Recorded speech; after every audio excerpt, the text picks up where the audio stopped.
혹시 그 뒤에서 이거 받으셨는지 모르겠습니다. 뒤에 있으니까 꼭 하나씩 다 이제 가지고 있으면 좋겠습니다.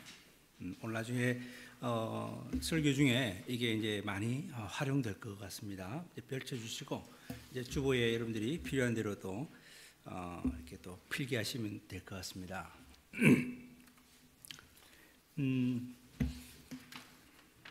오늘 이제 두 번째 구약 두 번째로 진행이 되는데 지난주 이제 좀 오리엔테이션 이제 개론과 함께 이제 말씀을 이제 좀 전체적으로 나눴습니다. 오늘은 조금 이제 지난주에 연결해서 조금 디테일하게 들어가도록 하겠습니다.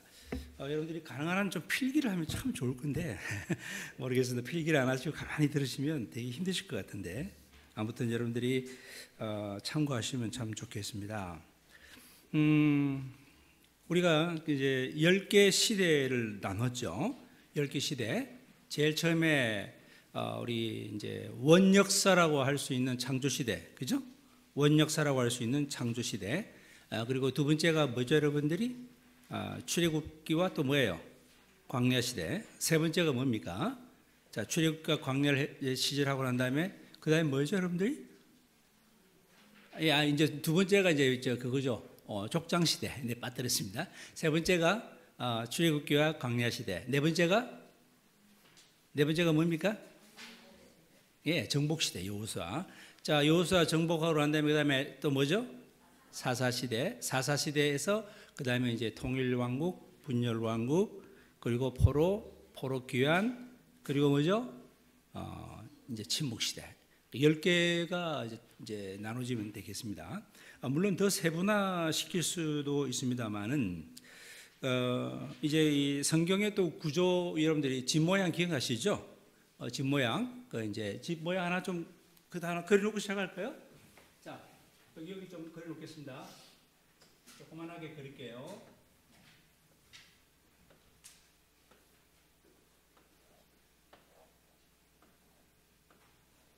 자, 이런 십자가를 중심으로 한 집 모양입니다. 십자가를 중심으로 한 집 모양인데 어떻습니까? 제일 저 위에 지붕은 뭘로 덮어 있죠, 여러분들? 그렇죠, 시가서. 시가서가 5건입니다, 그죠? 욥, 시편, 전도, 잠언, 아가서. 그리고 여기에는 뭐죠? 모세 뭐예요? 오경. 그러니까 창세기부터 뭐예요? 레위기, 창세기, 출애굽기, 레위기, 민수기, 신명기. 창세기부터 신명기까지 또 역시 5건이에요. 그리고 난 다음에 여기 역사서가 있다고 그랬죠. 구약의 역사서 전체 몇 건으로 잡혀 있습니까? 12건으로 잡혀 있습니다. 그리고 난 다음에 여기에는 뭐예요? 예언서. 그리고 소예언서. 대예언서 5권, 소예언서 5권. 여기 12권. 죄송합니다. 12권. 예. 그래서 외우기도 좋아요. 5, 12. 합하면 전체 몇 건이죠? 39건이죠. 구약은 39건입니다. 그래서 우리가 외우기 좋게 3, 9, 27 하면 신약이 되겠죠. 이제 오늘까지 이 구약을 끝내고 다음 시간은 연결되는 우리 중간사 이제 윈도우를 하고 그 다음에 연결되는 집 모양이 하나 돼 있어요. 신약의 집은 따로 있습니다. 그건 다음 시간에 이제 신약의 집 할 때 그리도록 하겠습니다. 우리가 이제 시대를 조금씩 구분했는데요. 여기 잠깐 좀 빨리 좀 당겨서 할 게 있습니다. 이 시가서에 보게 되면 제일 처음에 욥기가 있죠. 욥기.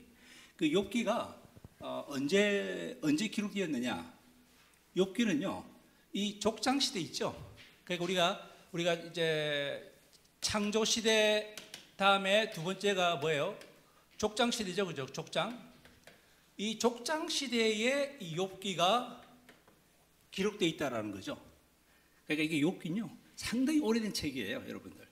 그렇게 하시고 이제 정확한 연도를 우리가 추정할 수 없지만 이제 족장 시대 전후에서 욥기가 기록되었다라는 거 우리가 여러분들이 일종의 문학 작품이지만 그래서 욥기는 미리 말씀드린다면 1장과 2장은 하나의 드라마예요. 뮤지컬이에요. 욥기 1장 2장은. 그리고 또 욥기는 제일 마지막 42장 또 역시 드라마 뮤지컬입니다. 예. 그리고 이제 막 그 스토리가 돼 있고 중간에도 뭐 온갖 드라마틱한 이야기들이 많이 있죠. 아무튼 욥기의 그 우리가 욥기 공부는 이제 또 따로 하면 참 좋겠지만 오늘은 전반적으로 이게 욥기는 그런 책이다. 족장 시대 이제 여러분들 아브라함부터 시작해서 아브라함 다음 누구죠? 다 아시죠? 아브라함, 이삭, 야곱 다음에 요셉 네 사람의 족장으로 해서 나중에 이제 그 70명이 애굽으로 가죠. 애굽으로 이제 출애굽이 아니라 애굽으로 이주합니다. 왜냐하면은 요셉이 총리로 있었기 때문에 그 야곱의 가족 70인이 이제 애굽으로 가게 되죠. 고센 땅에 애굽에 머물게 됩니다. 이제 머물면서 나중에 어마어마한 민족을 이루게 됩니다. 그죠? 그러면서 이제 출애굽하게 되죠. 나중에. 자, 그래서 이제 족장 시대 끝나고 이제 400년 동안 여러분 그 종살이를 하게 됩니다. 이 400년이 왜 400년일까요? 400년은 벌써 창세기 15장 하나님과 아브라함이 언약을 맺을 때 하나님께서 미리 말씀하셨어요. 장차 너희 민족은 400년 동안 이방인의 객이 되리라. 하나님의 미리 그 약속의 말씀대로 그대로 출애굽기 때, 애굽 시대 때 바로 이제 400년 동안 종살이를 하게 되죠. 그리고 난 다음에 이제 출애굽을 하게 됩니다. 출애굽을 하면서 뭐 출애굽 이야기는 상당히 많이 있죠. 뭐 온갖 뭐 10가지 재앙부터 시작해서 홍해가 갈라지는 사건 등등등 뭐 그런 이야기는 여러분들이 이제는 스토리로 여러분들이 읽어 나가기 바랍니다. 그 출애굽기 1장에서 18장까지가 출애굽 이야기라고 했고요. 출애굽기 19장부터 민수기 10장 10절까지. 자, 출애굽기 1장부터 어디까지요? 여러분들 18장까지가 출애굽 이야기입니다. 18장까지가 출애굽 이야기고 그 다음에 출애굽기 18장부터 민수기로 이제 들어가요. 출애굽기 다음에 민수기 10장. 자, 정확하게 구절 끊는다면 10장 10절까지예요. 출애굽기 18장에서 민수기 10장 10절까지가 여러분들이 시내산에서 1년간 지내게 됩니다. 시내산에서 1년간 지내면서 언약과 법을 하나님께서 주시죠. 예배의 법을 가르쳐 주십니다. 민수기에서는 특별한 1장에 보게 되면 민수기에서는요 1차 인구조사가 돼요. 1차 인구조사. 1차 인구조사를 하는데 민수기 1장에서 드디어 시내산을 떠나죠. 시내산을 떠나면서 잠깐 떠나기 전에 1차 인구조사를 하게 됩니다. 과연 우리나라 민족이 과연 몇 명인가? 자, 이건 하나님께서 지시해서 한 거예요. 나중에 여러분들 읽어보겠습니다 하면 다윗도 인구조사해가지고 하나님한테 호되게 야단한 적이 있죠. 그때 인구조사는 자기의 국방력과 자기의 그 권력이 어느 정도인지 우리나라의 그걸 알아보기 위해서 스스로 하나님을 의지하지 않는 그런 것이었지만 이때 인구조사는 달라요. 이때는 하나님께서 지시해서 한 거기 때문에 다릅니다. 그러면서 이제 여기를 한 다음에 창세기, 출애굽기, 민수기까지 다음 무슨 책이죠? 레위기죠. 이 레위기 아마 성경에서 가장 소중한 귀중한 책이 제 개인적으로는 레위기라고 저는 생각하는데 하나님의 백성으로 언약을 유지하거나 갱신할 수 있도록 법과 제도를 가르쳐 주시는 그런 아주 참 소중한 책입니다. 레위기 11장 45절이나 여러분 적어 놓으시기 바랍니다. 레위기 20장 26절에 보게 되면 레위기에 이런 말씀이 있습니다. 내가 거룩하니 너희도 거룩하라. 자, 다 같이 따라합시다. 내가 시작. 내가 거룩하니 너희도 거룩하라 하는 게 하나님께서 언약 백성에게 계속 체결하는 그런 내용이에요. 그래서 나 여호와가 거룩하고 내가 또 너희를 나의 소유로 삼으려고 너희를 만민 중에서 구별했다라는 게 11장 레위기 20장 26절에 나오는 내용이니까 참고하시면 참 좋겠습니다. 레위기에 또 하나님께서는 5대 제사와 7대 절기, 제가 지난번 말씀드렸죠. 자, 번제, 소제, 속죄제, 속건제, 화목제가 5대 제사예요. 그리고 7대 절기, 여러분들 제일 처음 가장 중요한 거 유월절, 그 다음에 무교절, 초실절, 그리고 칠칠절, 나팔절, 대속죄일, 그리고 이렇게 되는 겁니다. 자, 아무튼 이렇게 뭐 다 제가 하나까지 뭐 빠뜨렸는데 외우지 못하겠어요. 아무튼 그렇게 해서 7대 그 절기가 있다라는 것. 이렇게 해서 이제 레위기가 잠깐 그 사이에 들어가죠. 자, 여기 보세요. 민수기 10장 10장까지 제가 아까 언급을 했는데, 그러면 민수기 10장 11절부터 또 스토리가 전개돼야 됩니다.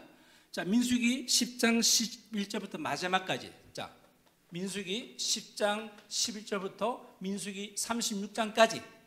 자, 이제 민수기 전체에 보게 되면 여러 가지 기사들이 많이 있습니다만, 뭐 마라의 썸물이며 뭐 여러 가지 불평불만하는 이야기도 나오는데, 특기할 만한 사항 한 가지 기억하십시오. 가데스 바네아 사건. 자, 적어드릴게요. 가데스 바네아. 가데스 바네아라는 이제 지역으로 왔어요. 시내산에서 다시 쭉 올라가서 가데스 바네아라는 지역에서 이제 하나님이 주신 땅을 정탐해보자. 자, 시내산에서 가데스 바네아로 올라왔단 말이에요. 정탐해보자. 12명의 정탐꾼을 보냅니다. 12명의 정탐꾼을 보내오는데 40일 동안 정탐을 해요. 자, 며칠 동안요? 40일 동안 정탐하고 난 다음에 이제 보고를 하는데, 12명 중에서 10명은 부정적 보고를 해요. 그리고 2사람은 긍정적인 보고를 합니다. 하나님 우리에게 주셨다. 정말 저 땅에 들어가면 정말 기름진 땅이고 어마어마한 땅이다. 이런 식으로 이제 그 두 사람이, 자, 따라합시다. 여호수아와 갈렙. 시작. 여호수아와 갈렙. 이 2사람만 이제 긍정적인 보고를 하고, 나머지 10명은 전부 부정적인 보고한 거예요. 가면 죽는다. 그들은 뭐 거인 족속이고 우리는 거기에 비하면 메뚜기 같은 족속이고 왜 하나님이 우리를 여기 보냈는지 모르겠다. 이렇게 하니까, 자, 백성들이 딱 듣다가 긍정적인 쪽으로 치우치겠어요? 부정적인 쪽으로 치우치겠어요? 예? 어느 쪽으로 치우칠 것 같아요? 부정적인 쪽으로 여론이 막 기울어졌어요. 그러니까 백성들이 어떻게 됩니까? 원망, 불평, 난리 났죠. 그러니까 하나님께서 그들을 막 단번에 어떻게 휩쓸어 보려고 했지만, 또 모세가 또 중보하죠. 그러지 마시라고. 이제 그러면서 이제 상황이 종결되는 듯 하지만, 하나님께서 여기서 한 가지 중요한 것을 말씀하십니다. 자, 좋다. 이제 그러면서 하나님께서 민수기 15장 33절에 나오는 이야기입니다. 민수기 15장 33절에 아까 며칠 정탐했다 그랬죠? 40일 정탐한 일수대로 너희들이 광야에서 40년 방황할 것이다. 참, 우리 하나님께서 진짜 너무 좀 40일 불평한 40일에 정탐한 일수대로 원망과 불평의 대가가 40일이 뭐가 됐다? 40년 뭐가 된다? 방황하게 될 거야. 그래서 이스라엘 백성들이, 여러분, 이 모압 광야에서 그 광야 생활을 몇 년 했습니까? 40년 했잖아요. 이 성경에. 그냥 40년이 아닙니다, 여러분들. 자, 그렇게 40년 해서 민수기 그 이야기대로 이렇게 되었다라는 겁니다. 방황합니다. 방황하다가, 방황해도요, 그냥 제자리에 돌고 또 돌면서 결국은 모압 평지에 이제 이르게 됩니다. 그래서 모압 평지에 이르러서 민수기 여기 잠깐 26장에 보게 되면요, 민수기 26장에 2차 그 인구 조사를 해요. 2차 인구 조사를 하게 되는데, 2차 인구 조사를 할 때에도 이제 1차와 2차 민수기에 다 2번의 인구 조사가 옵니다. 이것도 하나님께서 지시해서 하신 거예요. 그러니까 그건 이제 참고하시면 좋겠습니다. 자, 민수기 다음에 무슨 책이죠? 민수기 다음에 무슨 책입니까? 신명기. 예. 자, 우리가 잘 아는 신명기. 자, 이렇게 해서 여기 보세요. 모세 오경은 이걸로 끝납니다. 그죠? 모세 끝난 이제 신명기 내용도 조금 중요한 걸 좀 여러분들에게 터치를 해야 될 것 같습니다. 이제 모압 평지에 이르렀는데, 모세가 이제 나이가 많이 들었단 말이에요. 모세가 많이 들으면서 이제 그러니까 세월이 지나고 40년 동안 방랑했으니까 1세대가 거의 다 죽었단 말이에요. 1세대가 다 죽고 이제 차세대, 2세대들이 이제 자라났습니다. 근데 이들이 그냥 하나님이 지시하신 땅으로 가게 되면 어떻게 될까요? 하나님과의 언약과 이런 걸 다 잊어버린다 이거예요. 그래서 안 되겠다. 하나님께서 그동안 우리에게 맺어주신 언약을 다시 한번 내가 설명을 해야 되겠구나 하면서 신명기는 뭐냐? 모세가 차세대를 향해서 앞으로 장차 어떻게 할 것인가에 대한 그 새로운 이제 그 하나님의 언약을 새롭게 가르쳐 주는 세 편의 설교가 뭐다? 신명기다. 됐습니까? 그래서 마음에 새기는 그런 신명기예요. 새로운 신자가 아니고 마음에 새기는. 그래서 이제 신명기. 자, 아무튼 이렇게 해서 이 신명기는 그런 책이다라는 겁니다. 신명기 핵심이 뭐냐? 신명기 핵심은 신명기 28장에 나와요. 신명기 28장에 신명기 핵심이 나오는데, 하나님을 기억하고 하나님께 순종하면 너희들이 복을 받고, 하나님을 잊어버리고 그리고 하나님께 불순종하면 너희들은 저주를 받을 것이다. 아주 간단해요. 그게 신명기 전체의 그 핵심 내용입니다. 그게 신명기 28장 1절에서 6절까지 나오는 내용인데요. 그러면서 이제 두 번째로 신명기에서 꼭 부탁할 게, 모세가 꼭 부탁할 게 있다면서 간절히 부탁합니다. 그게 지난주에도 우리가 말씀 나눴을 거예요. 지난주에 신명기 31장 10절에서 13절까지의 내용입니다. 혹시 뭐 지난주 자막이 된다 모르겠습니다만 제가 읽어드릴게요. 매 7년 끝해 맨저년의 초막절에 온 이스라엘이 내 하나님 여호와 앞에 그가 택하신 곳에서 모일 때에 율법을 낭독해라. 율법을 읽으란 말이에요. 그리고 듣게 해라. 자, 율법을 읽고 듣게 해라. 그리고 이것도 한 사람도 타국인이든 어린아이든 남녀노소 할 것 없이 다 전부 다 예외 없이 다 듣고 배워라. 자, 따라합시다. 읽고 듣고 배우고 가르치고 네 가지. 지난주 했죠, 그죠? 요걸 이제 모세가 간절히 부탁합니다. 그래서 그 신명기 31장 10절 13절 내용이 바로 그런 내용이에요. 그리고 마지막 13절에 보게 되면 하나님 여호와 경외하기를 배우게 할지니라. 네 가지 다 나와요, 여러분들. 읽고 듣고 가르치고 배우는 것. 무엇을? 하나님의 말씀을. 왜냐하면 그 이유가 왜 이렇게 모세가 강조하냐면요, 너희들이 앞으로 장차 그 땅에 들어가면 그 땅은 무진장이 엄난하다 이거예요. 정말 엄난한 곳이기 때문에 그 백성이 엄나기 때문에 죄와 유혹에 빠지게 된다는 거죠. 그걸 뭐 이길 힘도 사라지게 될 것이고 무력하게 될 것이고, 하나님 말씀으로 준비되지 않으면 그게 동화된다 이런 거죠. 동화된다 이거죠. 자, 이렇게 이제 모세는, 근데 성경에 그래서 신명기에 아직도 모세의 눈은 쇠하지 않았고 기력도 쇠하지 않았다고 그랬어요. 모세는 아직도 기력이 쇠하지 않았지만 하나님께서 모세야 이제 그만 올래? 나한테로. 그 모세가 예 갈게요. 그래서 모세가 죽었어요. 모세는 마지막 날까지 눈도 밝아졌고 기력이 쇠하지 않았다고 되어 있는데, 이제 모세야 그만 오너라. 그래서 예 하고 모세는 하나님께로 갔어요.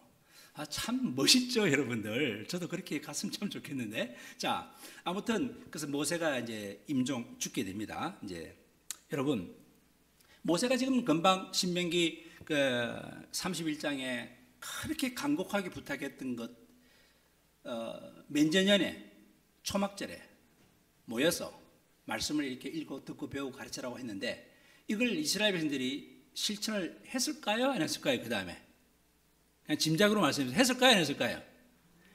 안 해요. 안 해. 또 세상에 또 그냥 속화되고 세상에 영향력 안 합니다. 안 하다가요, 이 말씀, 두루마기 말씀이 그냥 어디론지 그냥 다 사라져 버리고 나중에 이것이 마치 골동품처럼 됩니다. 골동품처럼. 그런 게 있었어? 그럴 정도로. 여러분, 만약에 우리가 믿음이 끊어지고 교회가 사라지고, 만약에 이 성경책이 없어지고 소실되고 그냥 어디 저 창고에 있다가 나중에 한 300년, 500년 지나고 난 다음에요, 어디에서 유물로 뭐가 이렇게 하나 나왔어요. 어린아이가 이거 이런 거 하나 발견했어요. 아빠, 이게 뭐야? 그러게 말이야, 이게 뭐지? 나도 처음 보는데. 좀 더 고고학 박사님에게 한번 갖다 드려버릴까? 박사님, 이게 뭐예요? 글쎄 말입니다. 이게 과거에 옛날에 기독교인들이 봤던 책인가요? 여러분, 이런 상황이 되면 끔찍하지 않겠습니까? 그런 상황이 와도 될까요? 여러분, 그런 상황이 와도 됩니까? 절대 그런 일이 있으면 안 되잖아요. 근데 지금 이 구약 시대를 가보게 되면 모세가 그렇게 부탁했는데 그렇게 돼버렸어요. 그래서 여러분들 혹시 뭐 이 도표를 지금 보면 좀 빠르긴 빠른데 밑에 보게 되면 파란색 부분에 그 남한국 왕들 쭉 있으면서 16번째 요시아라고 있습니다. 그 밑에 파란 줄 쭉 왕 이름 나오죠. 히스기야 옆에 므낫세 옆에 아몬 요시아. 이 요시아 때, 자 그냥 이거는 자 그것만 잠깐 보고 내놓으세요. 이건 나중에 할 겁니다. 이 요시아 때 요시아 왕이 참 훌륭한 왕입니다. 훌륭한 왕인데 성전 청결을 합니다. 성전 정돈을 합니다. 막 성전을 막 정돈하면서 막 그 창고에 있는 걸 다 갖다 버리고 뭐 그러면서 그 제사장이 거기서 쾌쾌먹은 율법책을 발견한 거예요. 두루마기. 이걸 발견하면서 요시아 왕에게 갖다 줍니다. 왕이 그것을 읽게 합니다. 읽게 하면서 막 눈물을 흘립니다. 우리가 이 말씀을 듣지 않았구나. 우리가 이 말씀을 순종하지 않았구나. 어찌하여 이 말씀이 이렇게까지 방치되었는가. 막 요시아 왕이 얼마나 가슴 아파하는지요. 뭐 그런 이야기들. 그래서 남한국 요시아 왕 16대 요시아 왕 때에 그게 열왕기하 22장에 나오는 이야기예요. 여러분 열왕기하 22장 그게 한번 잠깐 성경을 제가 하나는 이거 좀 실감나게 찾아드리도록 하겠습니다. 열왕기하 22장. 자, 열왕기하 22장 13절에 보게 되면요. 너희는 이렇게 해서 책을 찾아가지고 그러면서 막 이 책의 말씀을 너희들이 듣지 않았다. 이걸 행하지 않았다. 하나님의 진노가 크다. 이제 그러면서 23장 2절 3절에 가보세요. 열왕기하 23장 2절 3절에 보게 되면 이런 말씀이 있습니다. 왕이 여호와의 성전에 올라가서 이제 모든 사람들, 제사장들, 모든 남녀노소를 다 막론하고 함께 다 했습니다. 그러면서 하는 말이 왕이 여호와의 성전 안에서 발견한 언약책의 모든 말씀을 읽어 무리의 귀에 들리고 말씀을 읽혔습니다. 그러면서 왕이 단위에서 그냥 마음과 뜻과 다해서 여호와께 순종하면서 언약의 말씀을 이제 이 말씀대로 이루라 하니까 백성들이 예 그렇게 하겠습니다. 뭐 이런 말씀. 자 여러분들 이때 다시 말씀이 회복 운동이 일어납니다. 어느 왕 때예요 다 같이? 요시야 왕 때. 남한국 몇 대 왕? 16대 왕. 뭐 이건 이제 도표 보면서 여러분들이 이제 성경의 상식을 좀 넓혀 나가게 되기를 바랍니다. 이렇게 해서 이제 아무튼 신명기 말씀하다가 잠깐 그 중요한 포인트를 잡았고요. 신명기 다음에 우리가 이제 여기 보게 되면 네 번째로 정복 시대로 되겠죠. 정복 시대. 네 번째 정복 시대. 정복 시대는 누굽니까, 여러분들? 여호수아죠. 여호수아 이야기는 지난번에 다 했습니다만은 여호수아는 정말 신실한 자였습니다. 자. 아주 그 약속의 그 장소로 계속 정복해가는 그래서 이 여호수아의 정복 전쟁 그래서 1장에서 12장까지 자 1장에서 12장까지가 제가 지난주 뭐라고 했습니까? 가나안 입성과 함께 7년 정복 전쟁 여기 드디어 가나안 입성하면서 원주민들과 싸울 거 아닙니까? 몇 년 동안 싸웠다고요? 7년 동안 싸웁니다. 전쟁합니다. 그리고 난 다음에 이제 13장부터요 계속 이제 나오면서 이제 12지파의 기업 분배가 나오게 됩니다. 자, 요 다음 마지막까지 기업 분배, 땅 분배죠. 12지파의 땅 분배. 여기에 이제 가나안 입성하는데요. 7년 입성할 때 제일 처음 참고로 어느 성부터 점령하게 되죠? 여러분들이 아시는 대로 여리고죠. 여리고 그리고 아이성. 그리고 잠깐 성경에 자세히 안 나오지만 이 베델 족속들도 다 지배합니다. 그리고 이제 각 그 나라의 이제 사람들 여호수아가 이제는 막 그 진군에 오니까 옆에 주변 나라들이 막 난리 났었어요. 그래서 남북 가나안 여러 족속의 왕들이 다 이제 하나하나 차례대로 전멸해 갑니다. 그래서 합해서 그냥 다 말씀드릴 수 없지만 전체가 31명 31명 왕들이 이제 무릎을 꿇게 돼요. 이게 바로 여호수아 12장에 나와요. 이게 여호수아 12장에 그렇게 마무리를 딱 마지막에 나옵니다. 31명. 그러니까 정복이 아주 성공적으로 끝났죠. 그죠? 성공적으로 이제 해 나가고 있습니다. 그리고 이제 여호수아 마지막 24장까지 여기 24장 끝까지 기업 땅 분배를 지파별로 이렇게 계속 해 나가고 있습니다. 자, 이제 여호수아도 이제 세월이 지나서 이제 고별 설교를 하게 돼요. 여호수아도 이제는 나이가 들고 이제는 고별 설교를 하는데 여호수아의 단점이 하나 있다고 그랬죠. 지난주에 뭐라고요? 뭘 세우지 않았다? 후계자를 세우지 않았다. 자, 여호수아가 이제 이런 말을 해요. 여호수아 24장 15절 참 중요한 말이죠. 여러분들이 들어봤을 겁니다. 여호수아 24장 15절에 너희가 섬길 자를 오늘 택하라. 나는 오직 나는 나와 내 집은 여호와를 섬기겠다. 그랬더니 이제 백성들이 듣고 우리도 당신 따라서 여호와를 섬기겠습니다 하고 막 이런다고요. 그래서 분위기가 그때까지 좋았는데 성경에는 이렇게 되어 있습니다. 여호수아 24장 31절에 보게 되면 이스라엘이 여호수아가 사는 날 동안과 장로들이 있는 동안에는 괜찮았는데 그 말은 무슨 말이에요? 여호수아가 죽고 난 다음에 어떻게 됐다? 짐작해 보세요. 어떻게 됐다? 하나님께 열심히 순종했다? 불순종했다? 그런 의미가 들어가 있는 거예요. 불순종했다는 의미가. 그렇죠? 자, 그래서 이제 드디어 여기서 영적 암흑기가 이제 도래합니다. 영적 암흑기가 도래하는 게 바로 뭐냐면 사사 시대가 도래했다 이 말입니다. 자, 그래서 다섯 번째 무슨 시대? 사사 시대. 이 사사 시대의 이제 사사기 여러분들이 이제 보시면 되겠는데 이 사사기 마지막 21장 25절에는 백성들이 자기의 소견대로 멋대로 살았다 이 말입니다. 하나님 떠나고 따라합시다. 자기 소견대로. 다 같이 자기 소견대로. 자기 생각대로. 자기 계획과 자기 뜻대로 자기 소견대로 백성들이 살았더라. 사사기 제일 마지막 결론은 그렇게 표현한 거예요, 여러분들.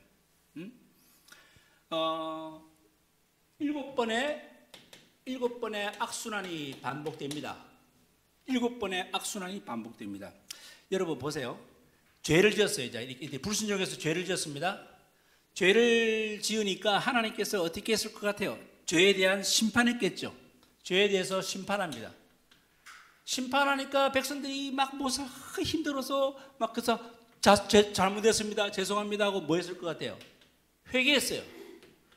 회개하니까 또 하나님께서 또 그들을 또 긍휼히 여기셨죠. 그래서 회개하니까 거기에 따라서 구원이 임합니다. 구원이 임하고 이제 구원이 임하니까 이제 평안해졌어요. 그래서 그들이 안식과 평안이 이제 옵니다. 사람들이 여기에 평안하니까 또 뭐 할까요? 다시 또 죄를 또 짓게 돼요. 이런 순환이 몇 번 순환된다? 7번 악순환이 계속 반복되는 게 사사기예요. 사사기. 사사는 여기 12명의 사사가 등장합니다. 12명의 사사. 12명의 사사가 등장하는데 12명 제가 다 말씀도 못 드리고요. 그 운니엘이라는 사사부터 시작해서 운니엘, 첫 번째 사사는 운니엘. 운니엘에서 삼손까지. 몇 명요? 다 같이? 12명. 예. 운니엘, 에훗, 삼갈, 드보라, 기드온, 돌라, 야힐, 입다, 입산, 옐론, 압돈, 삼손. 이렇게 12명이 조로록 성경에 보면 나와 있습니다. 자, 이 시대는 상당히 종교적으로도 아주 위기의 시대예요. 자, 뭘로 위기다고요? 종교적으로, 신앙적으로 위기다. 왜냐? 이스라엘 백성들은요, 여러분들, 그 농경민이 아니에요. 농사가 주가 아니고, 이스라엘 사람들은 뭐예요? 목축업이 주가 됩니다.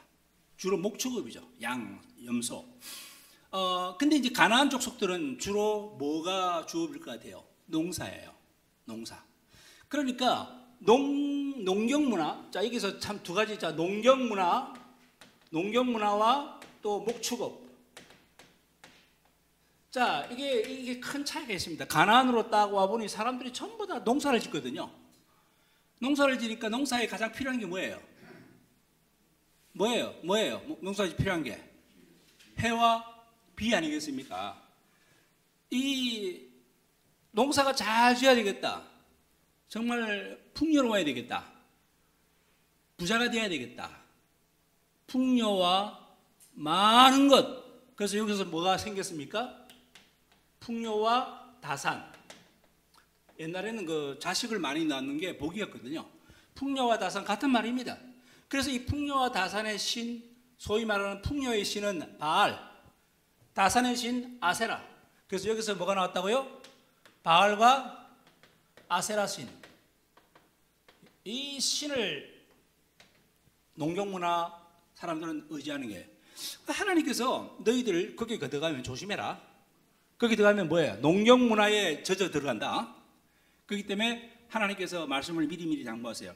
자, 여러분들 혹시 성경에 있는 분들은 신명기 11장, 아마 자막에도 나올 것 같은데, 신명기 11장 13절, 17절에서 보게 되면 이런 말 나와요. 신명기 11장 13절에서 17절까지 보게 되면, 한번 여러분들 앞에 보세요. 내가 오늘 너희에게 명하는 내 명령을 너희가 만일 청종하고 너희의 하나님 여호와를 사랑하여 마음을 다하여 뜻을 다하고 섬기면 여호와께서 너희 땅에 뭐와 뭘 준다? 무슨 비? 이른 비와 늦은 비를. 여기 이른 비, 늦은 비. 예, 이른 비는 파종 때 내려야 되는 비예요. 늦은 비는 뭐예요? 추수 때. 하나님께서 내가 비를 적당하게 내려줄 거다. 그러니까 너희 곡식과 포도주와 기름 얻을 것이고 가축을 위하여 들에 풀이 나게 할 거고 먹고 배부를 것이고 너희는 스스로 삼가라 두렵건대 마음에 미혹하여 돌이켜서, 여기 보세요, 다른 신들을 섬기며, 여기 다른 신이 뭐예요? 바알과 아세라를 섬기며 혹시 절함으로 말미암아 하나님께서 진노해서 하늘을 닫아버려서 비를 내리지 아니하여 땅에 소산이 나지 않게 함으로 너희가 여호와께서 주신 땅에서 속히 멸망할까 하노라. 여러분, 이 신명기 11장 13절 10절 말씀이 하나님께서 미리 예측을 하고 내가 너희들에게 무슨 비와 무슨 비를 내려주겠다? 그럼요, 이른 비와 늦은 비를 주겠다고 했지만 이 말씀을 붙잡아야 될 텐데 말씀을 도통 읽지도 않으니, 말씀하고 관심이 없으니, 말씀과 떠나사니 눈에 보이는 게 뭐예요? 와보니 누가 주변의 사람들 전부 다 뭘 짓고 있어요? 농사 짓고 있는데 농사 짓는 거 전부 다 가서 뭔가 기도하고 빌더라 이거예요. 근데 알고 봤더니 하나님께 비는 게 아니고 다 어디다 빌더라? 풍요와 다산의 신 바알과 아세라. 이걸 배울까요, 안 배울까요? 야, 저게 절해야지, 기도해야지 이게 농사가 잘 돼서 풍요하게 되는 모양이다. 그럼 우리도 좀 해볼까? 하나님을 섬겨야 될 자들이 엉뚱한 것을 섬기기 시작하는 이러한 하나님이 가장 싫어하는 일을 그들이 하게 되는 그러한 아주 종교적인, 신앙적으로도 아주 먹구름이 쫙 들이게 되는, 이게 이제 사사시대부터 쑥 먹구름이 낍니다. 근데요, 하나님께서는 이러한 영적 암흑기에도 그래도 꺼져가는 심지를 끄지 않는 샛별 같은 자를 두셨어요. 그게 누구냐? 바로 그게 이제 룻. 여러분, 룻기 나오죠? 룻기. 룻이라는 한 여인, 모압 여인입니다. 그리고 또 이제 사무엘 선지자도 나옵니다만, 아무튼 룻. 참 이 룻은요, 여러분, 룻기는 짧은 책입니다만은, 짧은 책이지만 룻기는 룻에 관한 이야기라기보다는 룻은요 다윗의 등장을 알리는 책이에요. 자, 룻기는 무슨 책이라고요? 다윗. 여러분, 그 룻기 책 혹시 보신다면 제일 마지막 한번 보실까요? 여러분들 룻기? 여기 룻기 보게 되면 사사기 다음에 룻기 바로 나오죠. 여러분들 룻기 제일 마지막 장, 그 4장에 보십시오. 여러분들 뭐라고 되어 있습니까?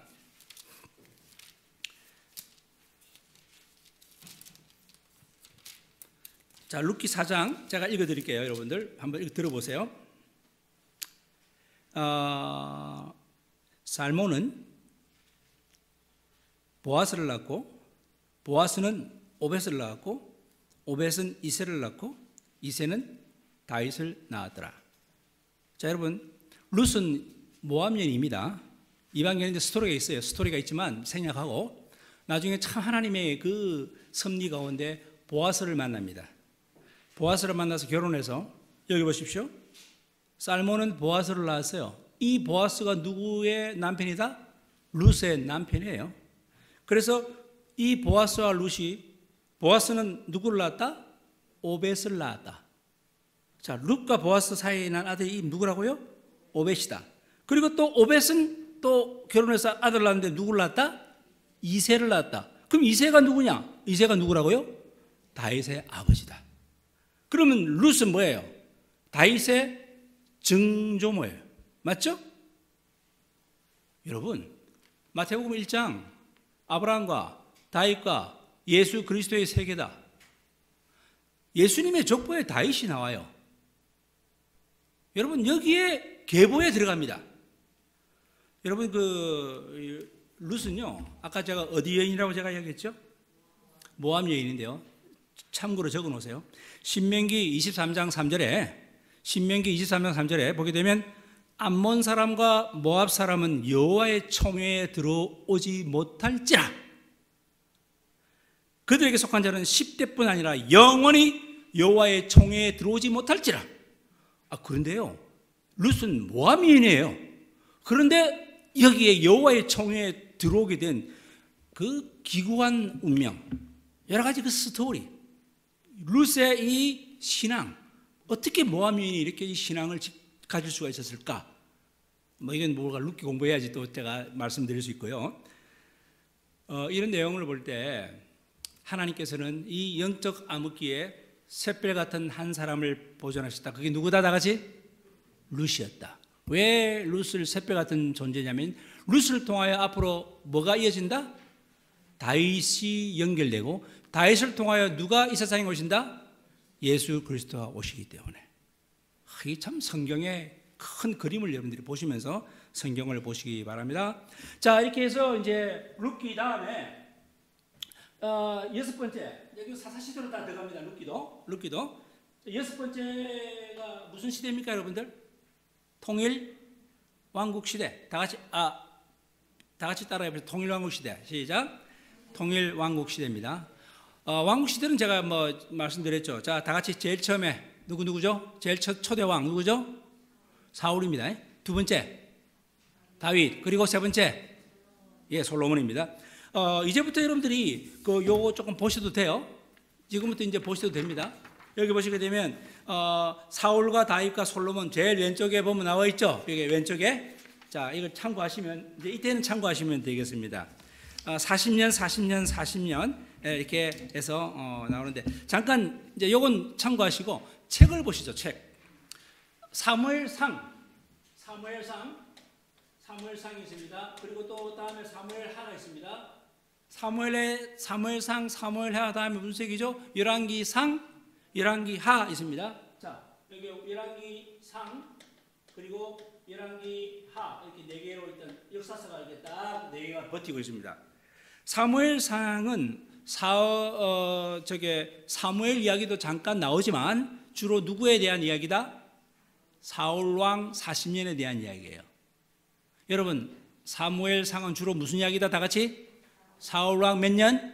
40년 동안의 기록으로 이제 나와 있습니다. 그리고 난 다음에 사무엘하는 누구의 얘기일까요? 그러면 다윗왕 몇 년? 40년 기록을 이제 기록을 하고 있습니다. 그럼 사무엘상은 참 쉬워요. 예. 그리고 열왕기상 들어가게 되면 열왕기상 1장부터 11장까지는 솔로몬 왕 40년 기간 기록하고 있습니다. 여러분, 이 솔로몬은 여러분들 참 처음에는 아주 정말 하나님께 중심으로 하다가 그 하나님에 대한 전심의 마음이 반으로 쫙 잘라져 버렸어요. 형식은 화려하게 갖췄지만 본심이 정말 없어졌어요, 나중에. 왜? 그 이유가 이방 여인들을 너무 많이 아내로 받아들여가지고 솔로몬 아내가 몇 명, 합해서 몇 명인가 아시잖아요. 1000명이죠, 1000명. 네? 그러니까 그 이방 여인을 통해서 온갖 이방 종교의 잡신들이 들어오게 된 거예요. 그러니까 이 솔로몬은 처음엔 참 잘했는데, 그래서 여러분들 느헤미야가 느헤미야 13장 26절에 느헤미야가 지적을 해요. 너희 왕 솔로몬 때를 기억해봐라. 그거 기억 못하냐? 솔로몬 왕이 어떻게 했는지. 그 솔로몬의 그 단점을 지적하는 느헤미야의 그 지적도 여러분 참고하시면 좋겠어요. 느헤미야 13장 26절 참고하시고, 이렇게 해서 이제 열왕기상 1장부터 11장까지가 누구 이야기라? 솔로몬 이야기입니다. 솔로몬 이야기. 그리고 난 다음에 이제 드디어 분열됩니다. 여기서 이제 분열되죠. 이렇게 분열되면서 솔로몬의 아들 누굽니까? 르호보암이죠. 여기 르호보암, 그리고 여로보암. 자, 북쪽 북이스라엘, 여기는 남이스라엘. 여기서 갈라지면서 이제 이것이 이제 열왕기하 12장부터 이제 쭉 이 아이가 전개됩니다. 마지막까지. 열왕기 상 12장부터 열왕기하 25장까지. 자, 열왕기상 12장부터 열왕기하 마지막까지 여기까지입니다. 다 여기 분열 왕국에 대한 이야기가 쭉 뭐 실려 있는데 39명의 왕이 실려요. 근데 여러분들 그 표 있죠? 지금 드린 표에는 북왕국 이스라엘 빨간색 표현에 보면 마지막 왕 누굽니까? 호세라고 되어 있죠? 호세아가 번호가 몇 번 나왔습니까? 20번인데 이거 19번으로 고쳐야 됩니다. 왜냐하면 잠깐만 여러분들 6번 보세요. 6번 디버니 있죠? 디버니 이거 찾았어요? 빨간색 디버니 넘버 6. 디버니는 왕으로 임명된 적이 없어요. 왕으로 세우려 하다가 그냥 졸지에 이제 오므리한테 밀려나서 이제 그냥 왕으로 될 뻔하다가 안 된 거예요. 그럼 이걸 카운트하지 말라 이거죠. 그러면 19명입니다. 어디가요? 북왕국은 19명 왕. 그리고 이제 밑에 남왕국은 몇 명 돼 있죠? 20명이 돼 있죠. 합하면 몇 명이에요? 39명의 열왕들의 각축전이 벌어져요. 그러니까 이 디버니는 빼라. 숫자는 여러분들이 알아서 하나씩 줄여서 북왕국은 19명. 자, 이렇게 되어 있습니다. 여기서 여러분들이 역대기서를 잠깐, 역대기서도 역사서예요. 열왕기상 다음에 역대가 나오잖아요. 역대기상, 역대기하. 자, 역대기상은 지난주에 말씀드렸습니다만 역대기상은 유대주의적 관점에서 적은 책이에요. 역사의 흐름이 아니에요, 이건요. 다시 한번 유대적 관점에서 이제 적었는데, 그러면서 역대상은 뭐냐? 역대상은, 자, 여기 좀 적을게요. 자, 여기에다가 적죠. 역대상은 다윗 왕의 이야기예요. 다윗 왕의 이야기. 역대하는 왕국의 이야기인데 북왕국 이야기 없어요. 어디 이야기만 있다? 남왕국 이야기만 있어요. 그러니까 전부 뭐예요? 무슨 관점? 유다주의적 관점에서 이 역대상을 적은 거라 이 말입니다. 그러니까 역사의 흐름은 상관이 없어요. 이건 시간의 흐름이지만 이거는 역사의 흐름이 아니에요. 아시겠죠? 예를 들면 이제 그 사무엘 하에 보게 되면요, 다윗 왕이 그 칠수한 게 나오죠. 바세바 사건 아시잖아요? 바세바를 범한 사건 나오지 않습니까? 여기는 기록되어 있어요. 그러면 여기에 기록되어 있을까요? 없을까요? 없어요. 그냥 뭐 다윗의 영웅남만 말하는 게 아니라 그냥 유다주의적 관점에서 하나님의 관점을 조명하기 위한 책이 역대상, 역대하다. 됐습니까? 예, 이렇게 해서 여러분들이 구분을 하시면 참 좋을 것 같습니다. 우리가 지금 역대하까지 했어요. 지금 역대상, 하까지 쭉 했습니다. 이렇게 해서 이제 우리가 역사서는 마무리가 될 것 같습니다. 여기 잠깐 보십시오. 하나님은 계속해서 거룩과 계약을 회복하기 원하셨습니다. 하지만 그들이 듣질 않아요. 이 역사의 분열 왕국이 되면서도 나중에 나라가 멸망하잖아요. 자, 복습합시다. 북왕국 언제 멸망합니까? 7이 당하다. 이제 7이 당하다. 몇 년? BC 700이 당하다. 722년. 됐습니까? 자, 언제 멸망한다고요? 722년. 다 BC입니다. 아수르에 의해서 멸망해요. 그때 살마네셀 왕으로 해서 하여튼 뭐 그것까지는 알 필요가 없습니다만 아수르에 의해서 이제 멸망당하고 남왕국은 쭉 진행하다가 몇 년? 다섯이 뭐예요? 5, 8, 6 다 팔려간다. 그래서 586 됐습니까? 586년 외우기 좋죠? 그래서 722년 586년에 멸망합니다. 조금 더 시간이 더 가게 되죠. 남왕국 멸망. 그 사이 우리 잠깐 다뤘던 게 누굽니까? 요시야 양 몇 대 왕이라고요? 16대 왕 아까 잠깐 다뤘죠, 그죠? 예, 20대까지 가게 됩니다. 여기 20대 여러분들 잠깐 여러분들 보실래요? 20대 끝에 한번 여러분 도표 한번 보세요. 도표 보시면 요시야 다음에 이 요시야 왕 다음에는 4명의 왕이 나와요. 마지막에 요아스, 그다음 누구죠? 요아긴, 시드기야. 참 여기에 대한 얽혀있는 스토리가 참 재밌습니다. 지금 시간이 없어서 제가 할 수가 없을 것 같아요. 이것도 참 해드려야 되는데 이게 참 시간이 너무 이렇게 시간이 많이 가서 뒤에 할 것도 많고, 요시야 왕 같은 사람이 참 오랫동안 살면 얼마나 좋았을까요? 요시야 왕은 허무하게 죽어요. 나중에 어떻게 죽느냐? 여러분 잠깐, 안 되겠다. 여기 좀 설명해 봅시다. 여기가 애굽입니다. 나일강, 삼각주 나일강, 애굽. 그리고 여기 이스라엘 여기 있습니다. 이스라엘. 아수르가 지금 여기입니다. 여기 이제 유프라테스, 티그리스강 흘러가면 아수르가 여기인데, 아수르의 여기가 이제 바벨론 제국이고, 여기가 메데 바사, 여기가 아수르, 그리고 이제 여기가 바벨론, 여기는 애굽, 여기 이스라엘. 여기서 잠깐 보시게 되면요, 지금 현재 아수르가 지금 메데, 바사, 바벨론 이 세 나라가 연합해서 아수르를 공격해요.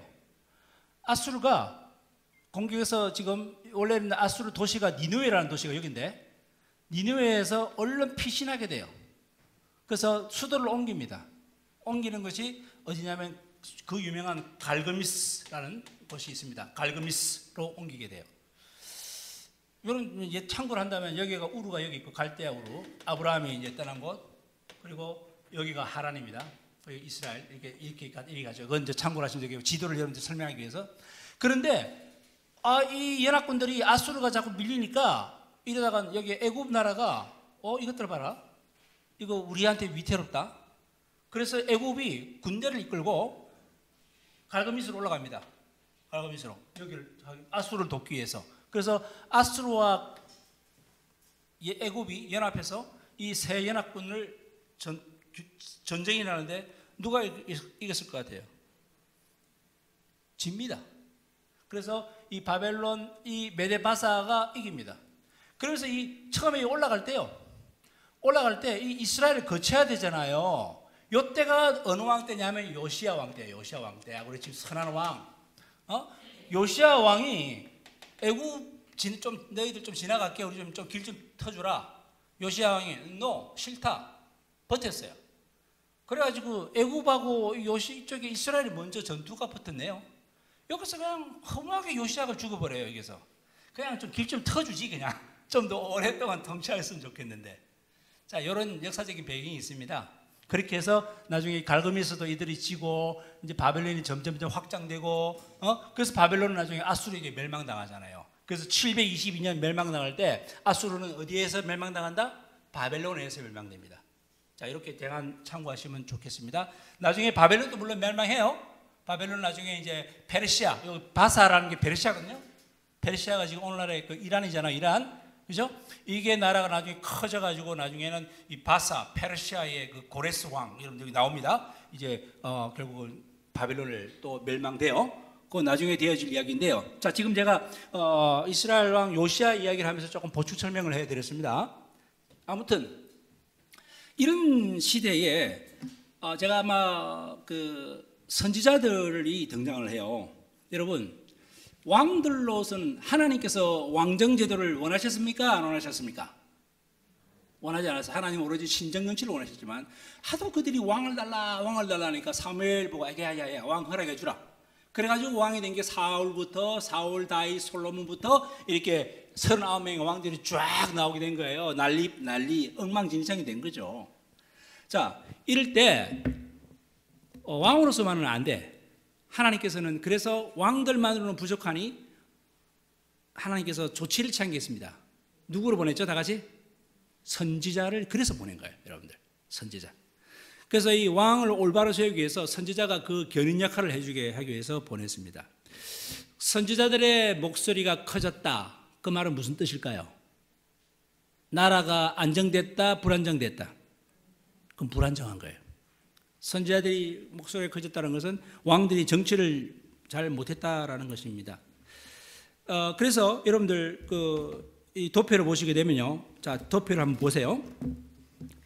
BC 8세기경에, 그러니까 BC 8세기경에 활동했던 그 선지자가 나옵니다. 요나 나오죠, 여러분들? 아모스, 호세아. 자, 보십니까? 요나, 아모스, 호세아. 여기 보면 잠깐 요나는요, 니느웨를 일종의 선교사예요. 선교사. 니느웨를 향해서 이제 복음을 전했던 요나서는 잘 아실 거고, 선교사로 구약에도 선교사가 있었다. 세 명의 선교사가 있었어요. 요나가 있고, 여기 보게 되면 저 밑에 나훔 선교사가 있어요. 나훔. 650년도에 보게 되면 나훔 나오죠. 요시야 바로 위에 나훔 나오죠. 나훔 또 어디 선교사라고요? 니느웨 선교사예요. 그리고 난 다음에 그 오바댜, 오른쪽에 오바댜 보입니까? 오바댜는 에돔 나라를 향한 선교사였어요. 자, 세 명의 선교사, 다 같이 누구 세 명 외워봅시다. 한 사람 누굽니까? 요나, 그 다음에 나훔, 그 다음에 한 사람 더 오바댜. 요 세 명은 아주 특이합니다. 선지자직인데 선교사 선지자예요. 세 명. 됐습니까?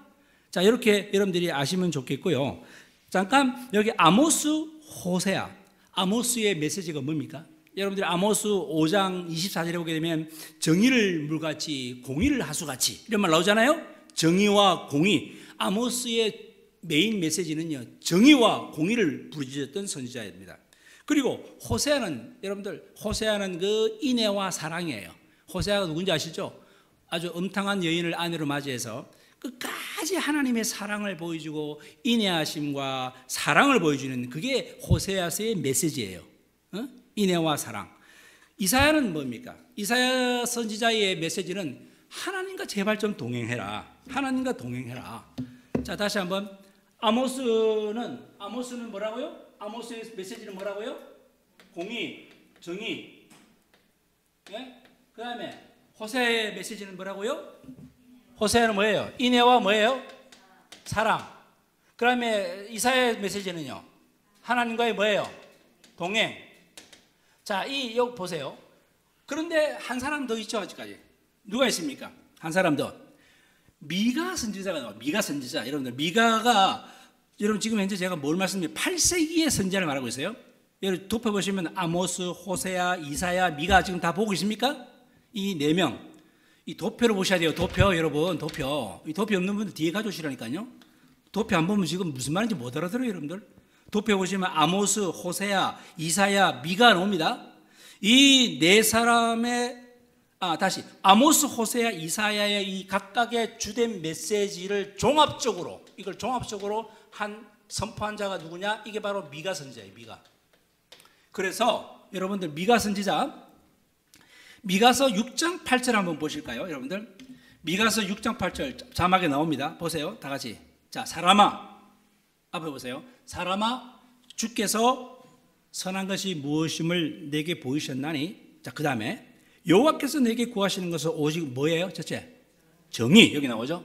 정의를 알아며, 정의를 행하며, 그 다음에 뭐예요? 인자를 사랑하며. 여기 보세요. 인애와 사랑 나오죠. 인자를 사랑하며. 그 다음에 뭐예요? 겸손하게 내 하나님과 뭐한다? 함께 행한다. 하나님과 동행한다. 어때요? 미가 선지자는 이 세 가지의 메시지를 뭐예요? 전체다 종합한 메시지가 여기 나온다라는 걸. 자, 이러면서 이 선지자의 활동이 아주 활발합니다. 북왕국 시대에, 북왕국으로 한번 올라가 보세요. 여러분, 북왕국 도표 한번 보실까요? 북왕국 도표에 보게 되면 빨간색, 가장 악랄한 왕, 사악한 왕이 누구라고 여러분들 제가 말씀드렸나? 아니죠. 어느 왕입니까? 체크하세요. 아합 왕 때예요. 아합 왕. 이 아합 왕 때는 가장 아주 바알 숭배로 완전히 전환되면서요, 하나님을 향한 형식도, 하나님을 향한 예배의 형식, 물론 내용은 물론이고 형식도 완전히 말살되는데 완전히 어둠입니다. 칠흑 같은 완전히 어둠입니다. 이때 여러분들 활동한 선지자가 누구라고 되어 있습니까? 밑에 보세요. 아합 왕 때 누가 활동합니까? 엘리야와 엘리사. 그래서 여러분들 성경에 엘리야서 있습니까? 없습니까? 있어요? 없어요? 없잖아요. 성경에 엘리사서 있습니까? 없죠. 그래서 이 선지자는 두 개로 나눕니다. 선지자는 구두 예언자가 있고 문서 예언자가 있고, 구두는 말만. 그래서 지금 현재 이사야는 문서가 있죠. 그죠? 조금 전에 말했던 그 호세아, 아모스 다 문서가 있죠. 성경에 나와 있잖아요. 미가도 그렇고. 그러나 엘리야와 엘리사는 있어요, 없어요? 그러면 무슨 선지자? 이게 구두 선지자예요. 엘리야와 엘리사는요. 자, 이렇게 나눠집니다. 그 선지자는 크게 두 가지로 구두 예언자, 문서 예언자. 문서는 책을 남긴 자. 이렇게 쉽게 생각하면 됩니다. 그러면서 이제 17권의 이 17권 두 개 연서 있죠. 17권 중에서 이제 역사에 해당되는 12권이 이제 이 시대에 막 그냥 기록됩니다. 그러니까 주로 분열 왕국 때에 많이 기록돼요.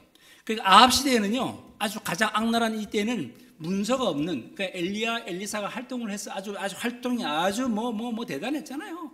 이 엘리사 선지자는요, 그 활동에 그 성경 지면에 할애가 많습니다, 여러분들. 갈멜산 그 어떤 전투 있잖아요. 갈멜산의 승리, 엘리사의 또 엘리야가 성찬하는 모습을 보는 그 모습, 그런 거, 대단한 내용들이 많이 기록되어 있어요. 자, 그런데 여러분, 왕과 선지자의 시대가 비슷하게 시작되고 집중적으로 선지자들이 가장 왕성하게 활동한 시대가 어느 시대다? 무슨 시대다? 선지자들이 가장 활동을 많이 하는 시대가 어느 시대다? 분열 왕국 시대다 이 말입니다. 그러니까 어수선하니까 누가 많이 등장합니까? 그렇죠. 선지자들이 많이 등장하죠. 여러분들 그 누가복음 20장 9절에서 18절까지 내용 읽지는 않습니다. 거기 보면 어떤 내용이 나오냐면요, 비유가 나옵니다. 예수님께서 비유하시는데 주인이 포도원 주인인데 이제 그게 종들에게 맡기고 포도원 주인이 어디 멀리 떠납니다. 그리고 나중에 이제 수확할 때가 돼서 이제 자기 이제 그 수확한 그 정산하기 위해서 이제 심부름꾼을 보내죠. 사환을 보내는데 그 사환을 보냈더니 종들이 말이죠, 포도원 종들이 죽여버려요, 그를. 소식 또 하나 또 보냅니다. 사환을 또 보내니까 또 죽입니다. 그리고 또 세 번째로 보냈는데 또 죽여요. 야, 이거 큰일 났다. 그래서 이 주인이 생각도 못해서 그러면 내 아들을 보내야 되겠다. 그래서 차마 아들한테는 그러지 않겠지. 아들을 보냈는데 이 종들이 야, 아들이 나타났다. 야, 저 아들을 마저 죽이면 이 포도는 우리 것이 될 수 있어. 하고 아들도 죽였어요, 안 죽였어요? 죽였어요. 그래서 나중에 이 주인이 화가 나서 이제는 막 군대를 이끌고 그들을 완전 진멸하는 그런 내용이 이제 예수님이 그 비유를 한 거예요. 누가복음 20장 9절에서 18절 내용이 그겁니다. 읽어보세요. 이게 뭐예요? 바로 지금 분열왕국 시대에나 선지자들이 나타나서 계속 하나님의 말씀 전합니다. 죽입니다. 선지자들이 나타나서 하나님의 말씀 계속 전합니다. 또 감옥에 가둡니다. 네, 아주 힘들게 합니다. 선지자들 갈 때마다 다 이제 어려움을 당하고 그렇게 됩니다. 바로 이걸 예언한 것이 바로 누가복음 20장이다라는 거죠. 자, 그럼 질문할까요? 제가 주보 13번에도 적어놨습니다만 주보 13번에 제가 뭐라고 해놨습니까, 여러분들? 하나님께서는 이스라엘 백성들이 반역할 줄 알면서도 선지자들을 계속 보내시는 이유가 뭘까? 여러분 뭐겠습니까? 이거는 성경에 답이 있는 건 아닙니다. 네? 아니, 하나님 분명히 아시면서 가면 뻔히 죽을 줄 아는데 왜 또 보내고 왜 또 보내셨을까요? 선지자들. 왜 그랬을 것 같습니까? 이게요, 중요합니다. 훗날에 하나님께서 우리를 심판하십니까? 안 하십니까? 하십니까? 반드시 하신다, 안 하신다? 오케이, 하십니다. 심판의 근거를 제시하기 위함입니다. 오늘날도 분명히 예수님 오셨어요. 교회를 세우셨습니다. 오늘 이 시대는요, 교회 시대라고 말합니다. 교회 시대. 분명히 말씀 전합니다. 저는 분명히 십자가의 말씀 전했습니다. 저는 계속 천국의 말씀 앞으로 전할 겁니다. 계속. 저는 전했습니다. 받아들이고 안 받아들이고 그건 나중에 심판주께서 여러분들을 심판할 근거의 자료로 남기는 거예요. 똑같은 내용이에요, 여러분들. 여러분들이 저를 죽이지는 않겠지만 말씀을 거부하고 말씀을 받아들이지 않는 건 똑같은 거예요, 그게 사실은. 내용적으로 보게 되면. 자, 왜 자꾸 보내셨다고요? 심판에 뭘 삼으려고? 근거를 삼기 위해서. 자, 이렇게 해서 역사서는 끝냅시다. 이제 그러고 난 다음에 우리가 이제 언급을 좀 빨리 해야 될 내용이 이제 시가서입니다. 시가서 내용 중에서 여러분들 시가서는 여기 아까 제가 욥기 이야기는 했죠. 욥, 시편, 전도, 잠언, 아가서 5권의 책이 시가서인데요. 시편 대부분은 다윗과 솔로몬 시대에 가장 만들어졌죠.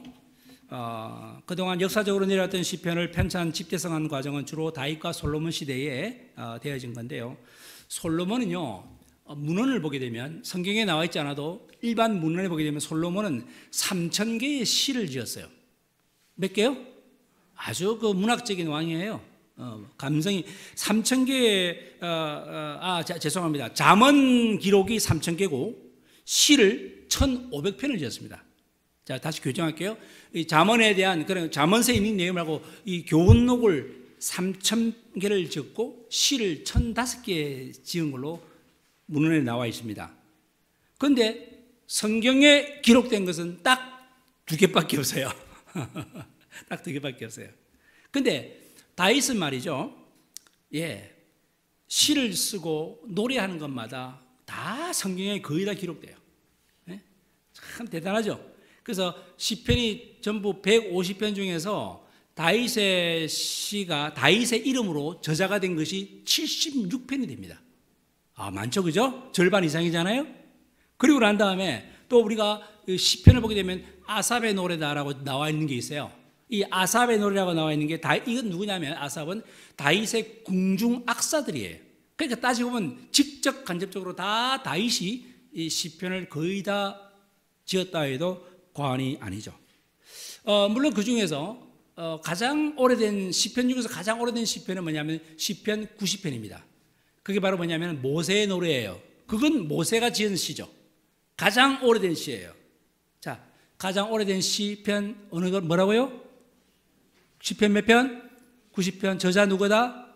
이 정도는 알고 계셔야 합니다. 모세라는 것. 그 출애굽과 광야를 경험했던 노래. 그래서 여러분들 지난번에도 잠깐 얘기했지만 시편 137편 같은 경우는 그 에스겔 선지자 때의 그발 강가에서 바벨론 강가에서 노래한 것 제가 빌보드 차트에도 올라갔다고 한 거 말씀드렸죠, 그죠? 그게 시편 137편입니다. 그걸 지난주에 말씀을 드렸습니다. 그리고 또한 이런 내용들. 자, 그리고 나머지 3개가 솔로몬의 작품인데요. 자, 아가서와 잠언과 전도서가 있습니다. 아가서, 잠언서, 전도서. 욥, 시편, 전도, 잠언, 아가서잖아요. 자, 전도서는 뭡니까? 인생을 회고하면서 그냥 회고록처럼 적었던 책이 전도서입니다. 그리고 잠언은 뭐예요? 잠언은 솔로몬의 그 장년기에 세월을 살고 충분한 경험을 다 하고 난 다음에 그때 장년기에 지혜를 담은 책이 무슨 책이다? 잠언서다. 그리고 마지막 아가서. 이 아가서는 젊은 날에 에덴 동산을 꿈꾸면서 지은 아주 완전한 사랑의 노래. 이게 바로 아가서예요. 이렇게 해서 시편의 골자를 여러분들에게 말씀을 드렸습니다. 그리고 난 다음에 이제 선지서는 우리가 지금 현재 5개는 다뤘습니다만은 우리가 구두 선지자 중에서 또 대표적으로 다윗 시대에 활동한 선지자가 있습니다. 나단 선지자죠. 다윗의 죄를 딱 지적한 나단 선지자. 그리고 갓 선지자 이렇게 등장을 하는 게 이제 이건 책은 없어요. 다 구두 예언자에 나단도 들어가고 갓도 들어갑니다. 아까 뭐 엘리야, 엘리사도 포함이지만요, 다 이렇게 들어가게 되는 거죠. 이렇게 해서 이제 포로로 이제 결국은 멸망해서 바벨론 포로로 끌려가요. 바벨론 포로로 끌려가는데 70년 동안 포로 생활을 하게 됩니다. 역사가 중단되죠. 역사가 중단됩니다. 참 하지만 정말 그 하나님의 역사는 너무나도 오묘합니다. 말씀드린 대로 바벨론도 멸망하게 되죠. 바벨론 아까 제가 잠깐 말씀드린 어디에 멸망됐다고요? 페르시아에서 멸망됩니다. 그게 이제 고레스 칙령이 나오죠. 고레스 칙령으로서 이제 너희들 본국으로 다 돌아가라. 여러분 그 도표 한번 보시겠어요? 도표 보시게 되면 글자가 좀 작아서 잘 볼지 모르겠는데 중간에 보세요. 중간 오른쪽 끝에 보시게 되면 바벨론에 사로잡혀 유대인의 70년 포로 생활 나오죠. 그 옆에 돌아가서 성전을 재건하라는 바사왕 누구의 명? 고레스의 영 나오죠, 그죠? 그게 539년이에요. 539년. 그리고 난 다음에 이제 1차 스룹바벨을 중심으로 해서 이제 포로 이제 귀환을 하게 됩니다. 드디어. 그게 바로 이제 여러분들 스룹바벨이 돌아와서 성전 재건을 시작하는 게 536년이다. 이제 도표 보는 법을 아시겠죠, 그죠? 그렇게 보시면 되겠습니다. 여기 잠깐 성전을 지었는데 성전을 지었지만 520년에 성전 재건을 다시 시작을 해요. 잠깐 계산해 보세요. 536년부터 520년까지 16년이라는 세월이 지나도 성전 재건은 진전이 안 돼요. 진도가 안 나가. 그래서 여러분 잠깐 520년이라는 도표 밑에 쫙 줄을 매서 쭉 내려와 보세요. 밑으로. 어느 선지자가 나옵니까? 스가랴와 누가 나오죠?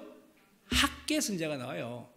이제 그들이 이제 520년도에 이제 가서 막 이스라엘 백성들을 사정없이 야단쳐요. 학개서 읽어보세요, 여러분들.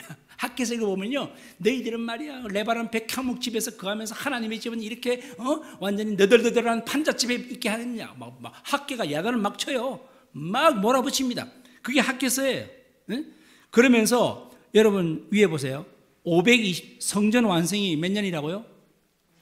516. 저는 516 혁명을 외웁니다. 516 쿠데타 혁명에 그래서 성전이 쿠데타로 완성됐다. 몇 년 만에? 4년 만에. 지난날 16년 동안도 진전이 없던 걸 학계 성가래가 나타나서 몇 년 만에 완성시켰다? 와, 4년 만에 몰아치니까 되더라고요. 저도 좀 우리 성도님들 좀 몰아칠까요? 그럼 뭐가 좀 잘 될 것 같은데 저는 원래 그러지를 못해서. 자, 아무튼 이렇게 해서 학계 스가랴가 그렇게 되어 있다는 거죠. 그리고 그 왼쪽에 중앙에 보면 예레미야, 스바냐, 다니엘, 하박국, 에스겔, 나움, 오바댜 이거 거의 다 이게 분열왕국 시대에 활동한 여러 선지자들 많은데요. 이걸 제가 다 언급은 지금 제가 해드리진 않았습니다. 단 여기서 이 포로 귀환 시대에 아주 중요한 사건 하나 있어요. 중요한 사건 제일 위로 올라가 보세요. 도표 제일 위에 보게 되면 메데바사의 왕들 해가지고 중앙에 아수에로라고 나옵니까? 크세르라고 하죠. 세계사에서는 크세르 왕이라는데 우리 성경에는 아수에로 왕이라고 나옵니다. 여러분들 에스더 아시죠? 죽으면 죽으리다. 에스더가 왕후로 된 것이 바로 이때예요. 그래서 아수로의 그 이제 잔치와 이제 이렇게 함께 에스더가 왕비로 즉위하는 게 478년에 이런 거는 딱 줄을 쳐놓으세요. 478년에 에스더가 왕비로 즉위한다라는 거예요. 이때가 언제냐면 밑으로 쭉 내려가 보면 지금 포로 귀환 때 이루어졌어요. 이게 지금 이제 저 먼 페르시아의 바사 제국에서 이런 일들이 일어나고 있었다라는 겁니다. 자, 여러분 이게 왜 제가 중요하다고 하느냐면은 이때에 이스라엘 민족이 완전히 멸절될 위기에 처해 있었어요. 그게 이제 소위 말하는 하만이라는 장군에 의해서 하만과 모르드게가 이 에스더의 삼촌인데 이 모르드게가 하만에게 절하지 않았다는 이유로 이 하만이 이 유대인들을 완전히 그냥 이제는 제비 뽑아서 날짜를 정해서 유대인들을 완전히 멸망시키자라는 그 날을 정했는데 이걸 드라마틱하게 이 에스더가 정말 왕에게 정말 왕이 허락하지 않으면 나갈 수가 없지만 목숨을 걸고 죽으면 죽으리다 그래서 나온 거예요. 그래서 왕에게 나가서 이제 이 사실을 알립니다. 그래서 이 모르드게가 과거에 옛날에 왕의 생명의 은인이라는 것도 밝혀지고 궁중일기에 딱 그 참 하나님의 오묘한 역사예요. 에스더서 보면 그런 내용이 나와요. 그래서 이제 하만의 그 계략이 다 밝혀지고 하만은 이제 정말 이 모르드게를 잡아 죽이려고 했던 그 높은 장대에 오히려 하만이 죽게 되고 이스라엘은 다시 살아나게 되죠. 이스라엘 백성들이 정말 순간적 다 완전히 몰살될 뻔했던 그 날을 다시 소위 말해서 부활의 날로 바뀌었습니다. 이 부활의 날로 바뀐 것이 오늘날도 지키고 있습니다. 불임절이라고. 여기 불임절. 이스라엘 절기 중에 따로 지킨 것이 불임절이에요. 불임절. 그게 바로 이게 지금 이 내용을 말하는 거예요. 불임절. 그게 이제 에스더서에 기록되어 있다라는 겁니다. 얼마나 참 드라마틱한 일들이 많은지 모르겠습니다. 자, 이제 말씀을 정리를 좀 해야 되겠네요. 포로 귀환은 1차, 2차, 3차에 의해서 귀환된다는 것. 여기에 덮어보면 다 나와 있어요. 1차는 스룹바벨에 의해서, 2차는 에스라에 의해서, 3차는 느헤미야에 의해서. 저기 다 적혀 있죠? 남은 자에 귀환해가지고 1차, 2차, 3차 다 이렇게 느헤미야에 의해서 이렇게 귀환됩니다. 그래서 이제 539년에 고레스 칙령으로 이제 스룹바벨이 성전 재건하고 결국은 520년에 성전을 학계 스가랴에서 성전 재건되었다 말씀을 드렸습니다. 자, 여러분 잠깐 하나 질문할게요. 도표를 다시 한번 보세요. 1차 포로 귀환이 몇 년도에 일어났습니까? 539년이죠? 맞습니까? 1차 포로 귀환 539년 맞죠? 그리고 2차 포로 귀환은 몇 년도입니까? 458년. 약 몇 년 간격이 있죠? 예? 거의 몇 년 간격입니까? 거꾸로 계산하면 약 한 90년 간격 되죠? 100년 가까이. 아니 어떻게 이럴 수가 있나요? 예? 100년 정도 이상의 이런 기간 동안 제가 질문 드린다니까요. 포로 귀환을 하면 참 좋을 것 같은데 1차 귀환을 이제 스룹바벨과 함께 귀환을 했지만 그 다음에 백성들이 귀환을 안 하려고 그래. 그래서 시간이 거의 100년 이상 걸렸다니까요. 2차 귀환할 때까지. 아니 이럴 수가 있나요? 왜 이런 일이 있을까요? 왜 그들이 귀환을 하지 않으려고 했던 걸까요? 충분히 여러분들이 이해할 수 있죠. 이미 70년 포로 생활에 어디에 젖어 있었다? 이방 바벨론 문화에 완전히 젖은 거예요. 거기 나름대로 밭 깔고 씨 뿌리고 시집 가고 장가가고 사업하고 인간관계 맺고 이제 바벨론 문화 생활에 익숙했던 거예요. 세상 문화에 익숙했던 거예요. 이제 내가 돌아가면 천박한 땅에서 비록 조국이고 내 고향이지만 거기 돌아가봤자 뭐가 있어요? 없죠. 황무한 땅인데 또 가서 성전을 또 지으라고 해야 되는데 내가 가서 왜 생고생해? 그러니까 특별하게 사명받은 사람들은 1차에 갔죠. 2차를 가려고 하니까 사람들이 안 가요. 안 가. 그래서 이게 참 문제가 된 거죠. 그래서 2차의 기간 동안 이렇게 시간이 오래 걸린 겁니다. 자, 여러분 도표 보시면 아시겠죠? 이 긴 시간 왜 이렇게 길어졌을까? 참 나중에 이제 여러분 느헤미야가 444 이게 너희죠? 444년 느헤미야가 그 성벽을 쌓는 52일 만에 쌓게 되는데 이것도 참 기적적인 일이죠. 이 느헤미야가 이제 싸우면서 어떻게든지 회복하려고 참 지도자들이 있었다는 거죠. 꺼져가는 심줄을 끄지 않는 그때마다 샛별 같은 지도자가 있었던 거예요. 스룹바벨, 에스라, 느헤미야 있으면서 이렇게 참 그들을 통해서 하나님의 역사는 이루어졌는데 참 백성들은 지독하게도 말을 안 들어요. 말을 안 들어요. 말을 안 들으면서 결국은 이제 포로 귀환 시도가 끝났지만 이스라엘 백성들은 여전히 하나님과의 관계는 벌어집니다. 말 안 들어요. 그래서 하나님께서는 그래 됐다 그만하자 나도. 그래서 하나님 뭐 하신다 이제? 그래서 침묵하신 거예요. 네? 침묵을 하는데 그러면 침묵만 하셨나? 아니다 이거예요. 그 다음 시간에 할 거예요. 그 이제 그 뭘 하셨는지 하나님께서는 그 기간에 뭘 하셨을까? 그건 다음 시간에 하는데 성경의 제일 마지막 책이 뭐죠, 여러분들? 말라기죠. 말라기 우리 오늘 제가 성경 본문을 말라기 1장 2절로 삼았습니다. 여호와께서 이르시되 내가 너희를 사랑하였노라 하나 너희는 이르기를 주께서 어떻게 우리를 사랑하셨나이까 하는도다. 나 여호와가 말하노라. 에서는 야곱의 행운이 말 쭉 나옵니다. 내가 너희를 사랑했다. 그때 이스라엘 백성들의 반응 뭐예요? 하나님이 우리를 어떻게 사랑했는데요? 뭐 포로로 잡혀가고 고생하는 게 그거 사랑하는 겁니까? 하나님의 답이 뭐겠어요? 그래 맞다. 그게 내 사랑이다. 너희들이 그게 아니었더라면 하고 이제 이야기가 나오는 게 이제 다음 시간에 쭉 나오게 될 겁니다. 우리가 말라기에서 여러분 이제 말라기 조금 몇 개만 찾아보고 마무리하죠. 말라기에서 한번 좀 보세요. 말라기에서 1장 10절을 보시게 되면요. 자, 그냥 앉아서 여러분들 듣기만 들으시면 됩니다. 말라기에서 1장 10절을 보시게 되면 이런 말 나와요. 만군의 여호와가 이르노라 너희가 내 제단 위에 헛되이 불사르지 못하게 하기 위하여 너희 중에 성전문을 닫을 자가 있었으면 참 좋겠다. 이게 무슨 말이에요? 하나님께서 이제 좀 그만하자. 나도 너희들 보기 지긋지긋하다. 성전 문 닫아버리라. 닫는다 이제. 그냥 너희들아 끝내자. 이런 말이에요 이게. 참 하나님의 마음 아시겠습니까? 하지만 그러나 하나님은 여전히 하나님의 그 신실하심, 하나님의 언약과 계약은 하나님은 절대로 포기하지 않습니다. 지금 상황은 그래서 그때 처방전으로 그렇게 말씀을 하셨어도 하나님은 절대로 하나님이 맺은 언약과 계약은 파기하지 않습니다. 하나님께서는요. 그래서 이런 막 하나님의 마음, 왜냐하면 아브라함 때부터 맺은 계약이기 때문에 이걸 절대 하나님은 파기하지 않습니다. 말라기 3장 7절 8절에 보게 되면 이런 말씀 나와요. 만군의 여호와가 이르노라 너희 조상들의 날로부터 너희가 나의 규례를 떠나 지키지 아니하였도다. 그런즉 내게로 돌아오라. 따라합시다. 내게로 돌아오라.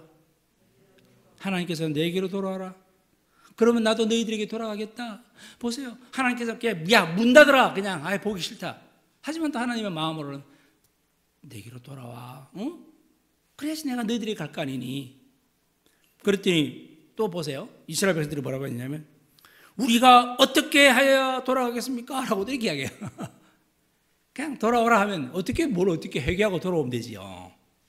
하나님 정말 잘못했습니다 하고 그렇게 돌아오면 되지. 또 어떻게 하오가 나와요. 하오가. 우리 하오의 자세는 하나님한테는 그러면 안 된다고 했잖아요.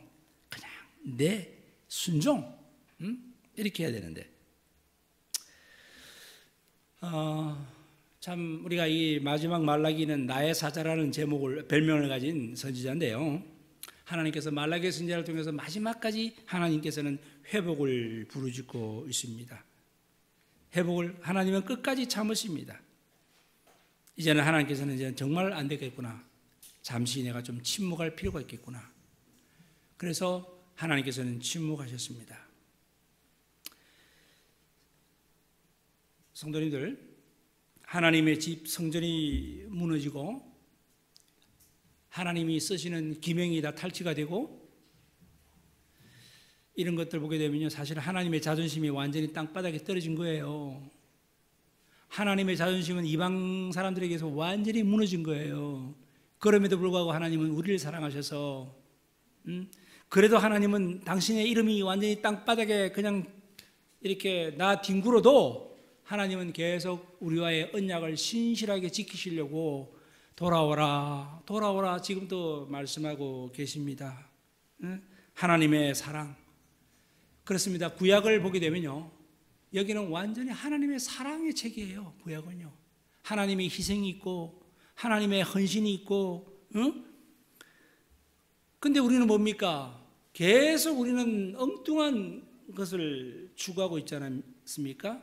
그래서 예레미야 31장에 예레미야가 이런 말을 해요. 한번 들어보시겠어요? 예레미야가 이 언약은 내가 그들의 조상들의 손을 잡고 애굽 땅에서 인도하여 내던 날에 맺은 것 같이 아니할 것은 내가 그들의 남편이 되어서도 그들이 내 언약을 깨뜨렸다.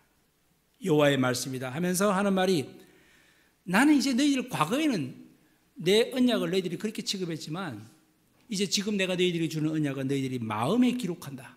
마음에. 이제 마음에 기록해서 나는 그들의 하나님이 되고 그들은 내 백성이 될 것이라. 참 감동이에요.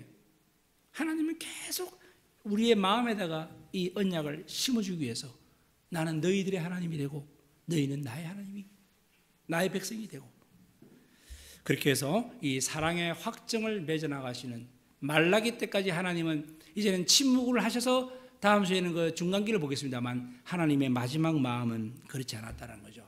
우리 마음에 새롭게 하기 위해서 하나님은 또한 이렇게 회복의 메시지를 준비하고 계신다라는 겁니다. 자, 오늘 여기까지. 이제 좀 워낙 방대한 분량입니다. 그래서 우리가 창세기부터 오늘 말라기까지 다 보았는데요. 훑어서 여러분들이 좀 성경 읽는 데 도움되기 바라고, 이 도표 있죠? 오늘 나눠드린 이 도표 잘 간직하셔서 성경 읽는 데 좀 역사서 읽는 데 큰 도움 받게 되기를 바랍니다.